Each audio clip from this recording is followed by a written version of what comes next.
Bienvenue tout le monde à cette série des 10 trucs pour débuter en force notre développement des affaires. Déjà la capsule numéro 3, on se souvient la première capsule de devenir des experts dans notre domaine d'expertise. La capsule numéro 2, d'apprendre à aimer à se faire dire non. Si vous n'avez pas eu la chance, je vous encourage à aller voir les deux premières capsules. Cette semaine, la semaine du 20 juin 2017, déjà la capsule numéro 3, le troisième truc, connaissez vos statistiques. Si on veut faire du développement des affaires, il y a des choses, des statistiques, des chiffres qu'on doit connaître et qu'on doit s'approprier. Le premier truc, évidemment, ou le premier chiffre, évidemment, quels sont nos objectifs. On ne peut pas faire un développement des affaires sans avoir des objectifs, des forecasts, des objectifs à atteindre. Pas seulement un chiffre d'affaires rentable, mais plus que ça, des objectifs mensuels, hebdomadaires et finalement annuels. Pour avoir les objectifs, il y a des activités qu'on doit faire à chaque semaine, à chaque jour. Et vous devez connaître vos statistiques par rapport à cela également. Combien d'appels par jour je vais faire? Combien de courriels que je vais envoyer par jour, par semaine? Combien de suivis je vais faire? Et d'avoir un bon logiciel ou une application que vous faites vous-même ou que vous achetez. Il y a plusieurs qui existent. Nous, on suggère beaucoup Zoho. Donc, chez Groupe Formex, vous pouvez vous informer. On a une application qui fonctionne très bien pour justement regarder ces chiffres-là, ces statistiques-là et faire un suivi. Par rapport au développement des affaires, je veux revenir à ce fameux chiffre, les estimations de vente. Premièrement, c'est des estimations de vente. C'est une hypothèse. La destination finale, elle est importante. Donc, si je veux faire 100 000, 200 000, 500 000, 1 million par année. Mais ce qui est encore plus important, c'est comment on va déterminer le chemin pour se rendre là. C'est quoi les activités, les choses qu'on doit faire pour se rendre là? Est-ce que on est bien planifié? Est-ce qu'on a des stratégies? Une des premières stratégies par rapport à ça, c'est évidemment notre stratégie de prix. Est-ce qu'on a bien déterminé notre stratégie de prix? Est-ce qu'on a pris en considération tous les éléments importants pour arriver à une bonne stratégie de prix? Pour se payer, avoir des bénéfices, payer nos fournisseurs, payer la matière première s'il y en a, payer les frais fixes, les frais variables. Donc, quelle est notre stratégie de prix? Évidemment aussi, pas trop élevé pour que les consommateurs aient le désir de l'acheter. Suite à la stratégie de prix, il y a 4 éléments qui est important à savoir. Tout d'abord, le seuil de rentabilité. À partir de quel moment je fais de l'argent? Très souvent, je rencontre des entrepreneurs pratiquement tous les jours et souvent, je pose la question, à partir de quel montant tu fais de l'argent? À partir de quel mois dans l'année que maintenant tu fais de l'argent? Malheureusement, très souvent, j'ai un point d'interrogation dans le visage de la personne. C'est malheureux. On doit savoir cette statistique-là importante ou ce chiffre-là, cette donnée-là importante. Donc, il y a un seuil de rentabilité. Il y a un moment que si j'atteins ce chiffre-là, eh bien, je suis dans le bénéfice. Et sinon, je suis dans le négatif.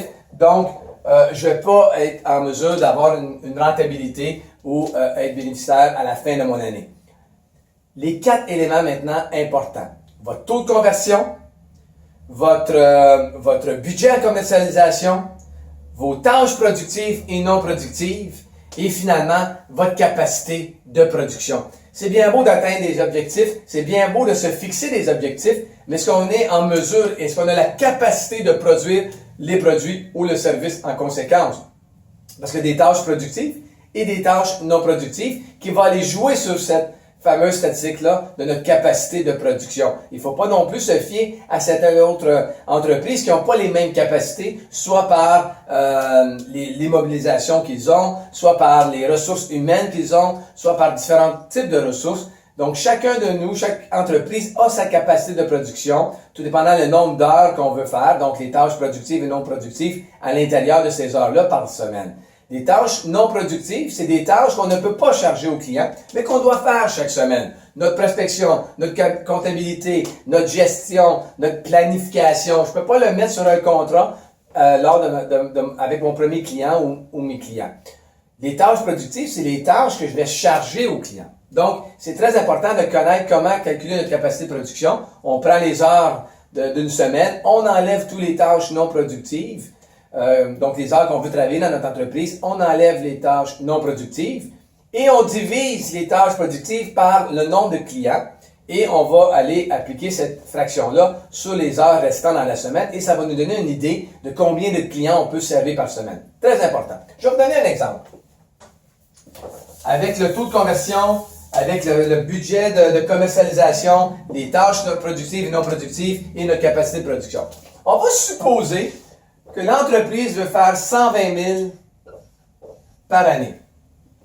On va également supposer que le taux de conversion, un taux de conversion, c'est le nombre de prospects que je dois rencontrer ou proposer mon offre avant qu'une personne dise oui, qui devient client. Donc, j'ai combien de clients pour chaque proposition que je vais faire avec mon offre. Il y a des moyennes autour de 10, 15, 20%. Évidemment, il y a des pistes de prospects, donc des leads qu'on dit en anglais, qui peuvent avoir un taux de conversion plus élevé. Et c'est important, cette statistique-là également. Quand vous placez de la publicité, quand vous mettez de l'argent pour des moyens de commercialisation, vous devez faire un suivi sur chacun de ces dépenses-là pour voir le nombre de prospects que j'ai reçus par cette publicité-là et le taux de conversion par cette publicité-là.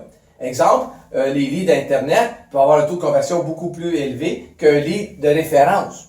Donc, une référence de taux de conversion va être beaucoup plus élevé qu'un lead Internet ou autre type de publicité ou de commercialisation, d'autres moyens de commercialisation. Dans un salon, entre autres. Donc, c'est un moyen de commercialisation. J'ai eu combien de contacts suite au salon et combien sont devenus clients. C'est des statistiques que vous devez connaître. Si vous voulez faire un bon développement des affaires, vous devez absolument connaître ces chiffres-là. Donc, je reviens à mon exemple. 120 000 cette année, c'est mon objectif, c'est mes estimations de vente. Je réalise que j'ai en moyenne un taux de conversion de 10%. Donc, un client sur 10 va me dire oui. OK? On va supposer également que le prix de chacun de mon produit, de mon service, est de 500 $. Il y a un élément très important ici. Tout ça veut dire que je dois proposer, je dois rencontrer, je dois planifier de recevoir 6 000 prospects, 6 000 personnes à qui je dois proposer mon offre pour atteindre ce 120 000-là. Donc, on vient de voir que plus je travaille mon taux de conversion à la hausse, plus ça a un impact ici. Donc, ça, c'est une statistique très importante. Connaissez votre taux de conversion. Deuxièmement, mon budget en commercialisation. Combien je veux mettre pour attirer ces 6 000-là? Donc, il y a des moyens de commercialisation qui coûtent moins cher que d'autres, mais ça joue également sur le taux de conversion. Donc, il y a une réflexion à avoir sur comment obtenir ces 6 000 prospects ou comment recevoir, rencontrer, parler à ces 6 000 prospects.